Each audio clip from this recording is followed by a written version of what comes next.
को तोड़ने के लिए कि काफ़ी ये ध्यान रखें इस बात के लिए कि पेशेंट सीरियस नहीं होता। और आज जो भी हूँ मैं इनके कारण हूँ। कुछ दिन पहले कुछ प्रॉब्लम आई थी, इनका फ़ोन आया था रात में, इनको मैंने वॉइस मैसेज भेजा, इन्होंने 10:30 बजे रात मुझे फ़ोन किया। एक सम्मान को सम्मान क्या देना, ये तो बहुत छोटी बात हो गई, लेकिन कोई पेशेंट के साथ में इस तरह का भी जुड़ाव होता है, इसका सबसे किसी ने सही कहा है, यदि भगवान दूसरा रूप है, डॉक्टर है तो डॉक्टर ही भगवान का दूसरा रूप है। तो एक बार जोरदार तालियां। पता नहीं पूरे उत्तर प्रदेश से लेकर के वर्ल्ड वाइड में पता नहीं कितनों को इन्होंने कैंसर से बचाया है। और बस मैं 2 वचन उनके बारे में बताऊं तो मैं इनके बारे में बताऊं कि जो चिकित्सा ज्ञान स्वास्थ्य नेतृत्व और शैक्षणिक उत्कृष्टता इनकी है, प्रोफेसर सोनिया नित्यानंद, इनको इस बार हम लोग सनातन महापरिषद भारत और हमारा राष्ट्रीय पत्रकार सुरक्षा परिषद ये मिलकर के इनको कर्म विभूषण अवार्ड दे रहा है। तो एक बार जोरदार तालियां। बस 2 शब्द लूंगा, इतनी सारी बातें मैंने को बताने की जरूरत नहीं है। जब हम कर्म करते हैं यानी निस्वार्थ और निरंतर कर्म के दर्शन की बात करते हैं, तो इस भावना से अधिक गहराई से जीने वाला कोई दूसरा नहीं मिलता। डॉक्टर नित्यानंद का सफर एक करियर नहीं या एक दूरदर्शी सोच की मिसाल है। 1999 में जब उन्नत हेमेटोलॉजिकल केयर यानी रक्त संबंधी चिकित्सा के बारे में लोग जानते नहीं थे, उत्तर प्रदेश में कई लोगों के लिए एक दूर का सपना हुआ करता था। आप SGPGI में उस समय उत्तर प्रदेश का पहला बोन मैरो ट्रांसप्लांट प्रोग्राम स्थापित इन्होंने किया है। बहुत बड़ी बात है ये, जो पूरे देश में ऐसा चौथा प्रकरण था पूरे देश में जो सोनिया जी ने किया। इसके बाद इन्होंने शून्य से लेकर हेमेटोलॉजी विभाग में एक विश्व स्तरीय स्टेम सेल रिसर्च सेंटर का निर्माण किया, जिसने हजारों मरीजों की उम्मीदों को बदल दिया, उनको जीवन दिया हजारों लोगों को, जो लोगों की सोच के बाहर था। मैं कर्मों की बात कहूं तो इनको स्वच्छता का बहुत ऊंचा उठाने का काम किया है। डॉक्टर राम मनोहर लोहिया आयुर्विज्ञान संस्थान के पूर्व निदेशक के रूप में आप रही हैं। वर्तमान में किंग जॉर्ज चिकित्सा विश्वविद्यालय की प्रतिष्ठित कुलपति के रूप में उन्होंने 30 संस्थानों को अभूतपूर्व ऊंचाइयों पर पहुंचाया है, जिसमें परिणाम स्वरूप इनके प्रतिष्ठित स्नातक A++ ग्रेड ऐतिहासिक राष्ट्रीय रैंकिंग प्राप्त हुई है। बहुत बड़ी बात है। 160 से अधिक शोध प्रकाशनों स्टेम सेल्स की क्षेत्र में क्रांतिकारी कार्य, और 2025 में इनको प्रतिष्ठित पद्मश्री पुरस्कार के साथ जो है सम्मानित किया गया। डॉक्टर सोनेंचंद वास्तव में मैं 2000 मुझे लगभग 17-18 साल से मैं मैम के साथ हूँ। एक समय मैं उनका पेशेंट हुआ करता था और आज मेरे लिए बड़ी बहन और जीवनदायिनी है ये। डॉक्टर सोनेंचंद की सच्ची इनकी कर्मठता के बारे में आपको बताना चाहूँगा। इन्होंने जिस संस्थान में जाती हैं उसको अद्भुत ऊंचाइयां देती हैं। ऐसे SGPGI था और अब KGMC है। तो इनके मार्गदर्शन में बहुत सारी चीजें हो रही हैं। इसके पूर्व हम लोगों ने ये पुरस्कार SGPGI के डायरेक्टर पद्मश्री डॉक्टर धीमन जी को, RK धीमन जी को दिया था। उससे पहले स्क्वाड के director doctor S N Khanna को दिल्ली में दिया गया था। हमें बड़ा गर्व है। और मैं अभी बोलना चाहूँगा हमारे राष्ट्रीय अध्यक्ष श्री देवेंद्र कुमार मिश्रा जी, हमारे doctor AP Singh ji, CM Nautiyal sir जो हम लोग के बीच में इस समय उपलब्ध हैं, और उनकी वाइफ, और जयश्री पांडे, और हमारी प्रदेश अध्यक्ष श्रीमती मधुपारा सर जी, और हमारे उत्तराखंड के प्रदेश अध्यक्ष योगी महेंद्रनाथ जी जो इस समय गोरखनाथ मंदिर से आपके सामने हैं। तो मैं ये चाहूँगा सभी लोग मिलकर के इनको हम लोग ये सम्मान देंगे। तो लखनऊ से बड़ी खबर। लखनऊ 27 मई 26 सनातन महापरिषद भारत और राष्ट्रीय पत्रकार सुरक्षा परिषद सम्मान समारोह का आयोजन। लखनऊ से आजाद सिंह की रिपोर्ट UP आज तक। लखनऊ राजधानी लखनऊ में आज सनातन महापरिषद भारत और राष्ट्रीय पत्रकार सुरक्षा परिषद के तत्वावधान में भव्य सम्मान समारोह का आयोजन किया गया।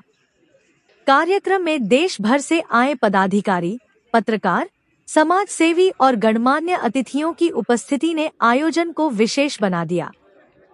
समारोह के मुख्य आकर्षण के रूप में किंग जॉर्जेस मेडिकल यूनिवर्सिटी की कुलपति प्रोफेसर डॉक्टर सोनिया नित्यानंद को कर्म विभूषण 2026 सम्मान से सम्मान कि उन्होंने मुझे इस भव्य ऐतिहासिक सम्मान समारोह का हिस्सा बनाया और कर्ण विभूषण अवार्ड 2026 से सम्मानित किया। मंच पर आसीन जितने भी हमारे सनातन महापरिषद भारत और राष्ट्रीय पत्रकार सुरक्षा परिषद के डिग्नेटरीज हैं, आप जितने भी और हमारे माननीय योगी जी जो गोरखनाथ टेम्पल से आए हैं और जितने भी अतिथिगण हैं इस ऑडियंस में, जितने भी पत्रकार हैं, आप सबको मेरा हार्दिक अभिनंदन। सनातन महापरिषद के राष्ट्रीय अध्यक्ष श्री CM पांडे जी एवं राष्ट्रीय पत्रकार सुरक्षा परिषद के राष्ट्रीय अध्यक्ष श्री देवेन कुमार मिश्रा जी, जिन्होंने इस अनोखे संगम की कल्पना की है, उन्हें विशेष धन्यवाद। यहाँ उपस्थित आप जितने भी वरिष्ठ पत्रकार हैं, सामाजिक कार्यकर्ता हैं और प्रबुद्ध जन, आप सभी की उपस्थिति इस आयोजना को गरिमामय बनाती है। आने से पहले मैंने बहुत सोचा कि सनातन धर्म और मेडिकल साइंस के बीच में क्या मेल है, तो मैं अपनी जो भावना है वो प्रकट करना चाहूँगी कि मेडिकल साइंस और सनातन धर्म का आपस में क्या मेल है। मेरी भावना है कि ये दोनों एक ही सिक्के के दो पहलू हैं। मेरे लिए सनातन का अर्थ केवल पूजा पाठ या रिचुअल्स बाहरी नहीं है, बल्कि सनातन का असली अर्थ धर्म और पालन, मन की शुद्धि, that is purity of mind, and आत्मा की पवित्रता है। आज का विज्ञान भी यही मानता है कि हमारा मन और शरीर एक दूसरे से गहराई से जुड़ा हुआ है। हम लोग हर समय शारीरिक बीमारियों के बारे में बात करते हैं, पर इस पे बहुत बड़ा असर पड़ता है मन पर, मन से, आपके ब्रेन से। अगर आप मन शुद्ध रखेंगे और शांत रखेंगे, प्योर रखेंगे, तो शरीर के बीमार होने की भी संभावना बहुत कम हो जाती है। यही चीज अगर आप देखिए तो नेशनल एजुकेशन पॉलिसी 2020 में अडॉप्ट करी गई है, जो है प्रिवेंटिव मेडिसिन। बीमारी होई क्यों, अगर हम उसको होने ना दें, प्रिवेंट करें। और इन्हीं सिद्धांतों पर जोर दिया गया है अपनी नेशनल एजुकेशन पॉलिसी 2020 में। बीमारी से बचने का सबसे बड़ा मंत्र है सेल्फ डिसिप्लिन, और ये डिसिप्लिन हमारे मन की शुद्धि और हमारी आत्मा की पवित्रता से आती है। ये डिसिप्लिन इसी पे आधारित है। धर्म हमें केवल पूजा पाठ नहीं सिखाता है, बल्कि ये हमें सच्चाई के पाथ पर चलना और राइचियसनेस के मार्ग पर चलना सिखाता है। दोनों चीज़ें। जब हम अनुशासित जीवन जीते हैं और दूसरों के प्रति एक दया का भाव रखते हैं, तो इसका सीधा इम्पैक्ट हमारे शारीरिक स्वास्थ्य पर पड़ता है। ये ट्रूथफुलनेस, ये राइचियसनेस के मार्ग पर चलते हुए अपने कर्तव्यों को पूरी ईमानदारी से निभाना का हमारा कर्तव्य है।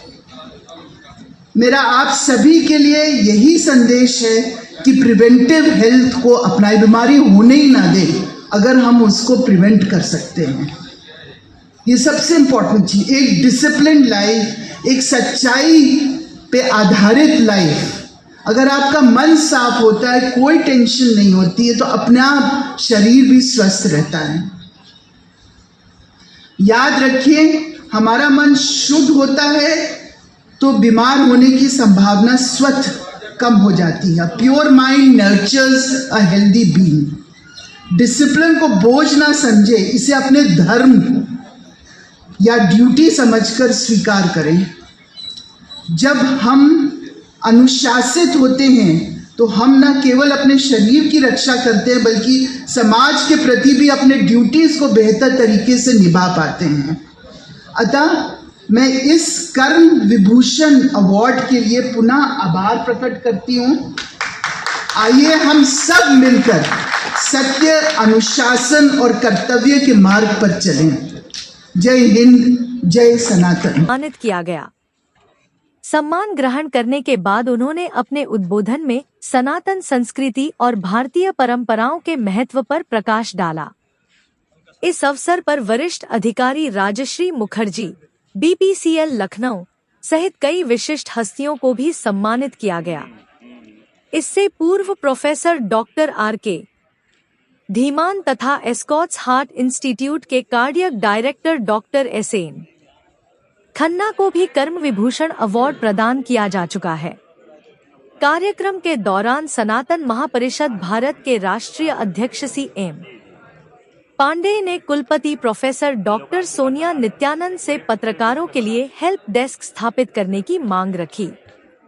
कुलपति ने आश्वासन दिया कि वह इस विषय को शासन स्तर तक पहुंचाकर जल्द व्यवस्था कराने का प्रयास करेंगी। समारोह में आयोजित सांस्कृतिक कार्यक्रमों ने सभी का मन मोह लिया।